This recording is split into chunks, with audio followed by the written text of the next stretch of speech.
My test bike is a Trek Rail 9.7, full upgrades, RockShox Zeb 170 up front, DVO coil, carbon wheels, you name it, it's got it. This bike's pretty cool, but it's got a huge problem I'm gonna talk about later.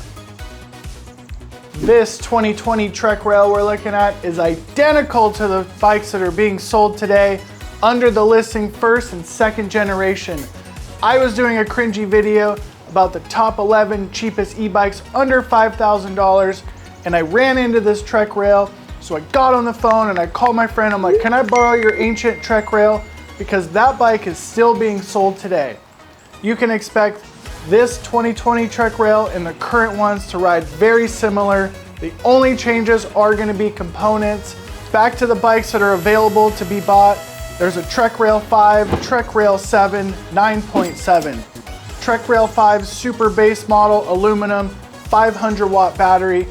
Trek Rail 7 comes with the big battery aluminum frame, and then there's the 9.7's carbon frame 625 watt battery. So like most mountain bike rides, my day started out climbing. I was climbing up the trail. I don't really pay attention to pedal bob, but I'll let you gauge it right here.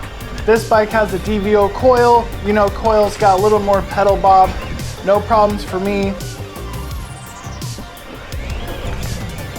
Very interesting Trek bikes or Bosch bikes. They can feel super different. Like this Bosch motor feels pretty weak in the highest assistance level. Keep in mind, I'm 220 pounds. First descent on the Trek Rail, I felt super confident and super planted with that coil shock. I was super excited. Stop saying super, okay? The rear suspension on the Trek Rail is called ADP, Adaptive Braking Pivot. Basically, it isolates the braking forces from the rear suspension, so the rear goes when you're hitting the brakes. So when I was riding this slippery trail, I was just pounding on the rear brakes and the rear suspension was working super good. A lot of bikes like Santa Cruz don't do that very well. The small bumps and the big bumps were totally bottomless. I was super excited to be achieving that bottomless feel with a coil shock because a lot of bikes, you can't get that feeling or the bike itself isn't compatible with the coil shock. No rail comes with a coil, but it's definitely compatible. As I continue my trail ride, I found the Trek Rail to be a complete standout on the trail. I was able to put that bike in the tightest corners.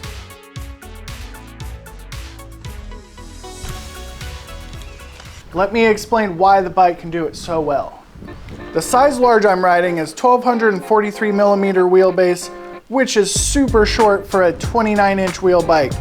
The head tube angle on this bike is damn slack at 64.5 degrees. I was very pleased on how the bike felt on this very steep track right here.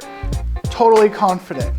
Reach on this size large is 470 millimeters, which is pretty small for a modern day size large. Chainstays, the part the rear wheel fits in, are 447. That's fairly short for an e-bike and especially an e-bike 29er. The biggest highlight of the geometry for me personally is the low standover and low stack height. There's a flip chip in the rear suspension. I don't think it changes much according to this geometry chart, and I don't even know what setting it is for my ride. Trek Rail is a 5-star trail experience. I would totally recommend this. There's a good reason they still sell this bike 3 years later. The Geo is pretty damn good. So far, I'm gonna call the Rail compact and confident. Not everything in life is perfect, so let's talk about the bad stuff. When I picked this bike up, my friend was like, make sure you zip tie that battery in because it will fall out if you ride on gnarly trails.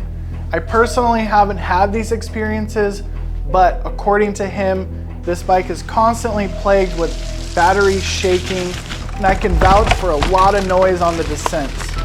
Not a huge deal, I guess. Look at these EWS racers. They have Velcro straps on their battery. I just grabbed some zip ties, zip tied it in, no problems, the bike never cut out. But my friend has had to have a lot of warranty work done. Trek was super cool about it, so don't be afraid of that.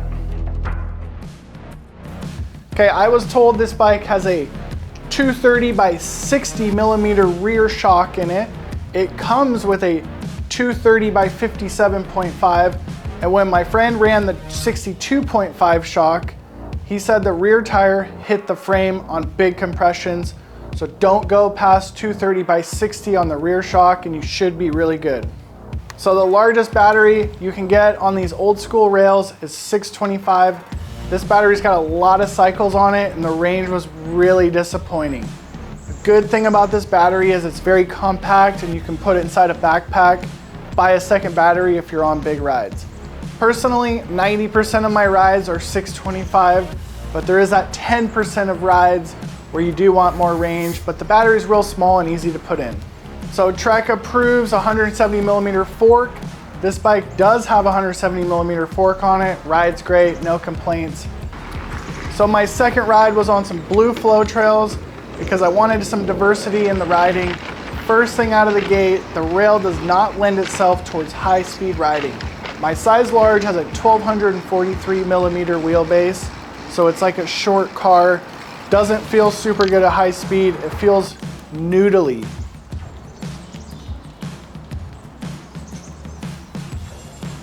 .29-inch wheels also don't lend themselves towards high speed, but the bike does carry speed very good.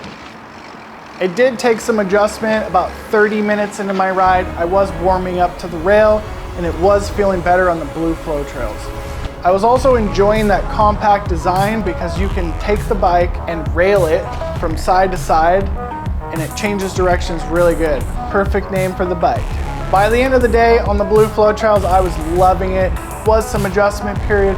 It's not the primary goal of a trail bike to ride the high-speed blue flow trails.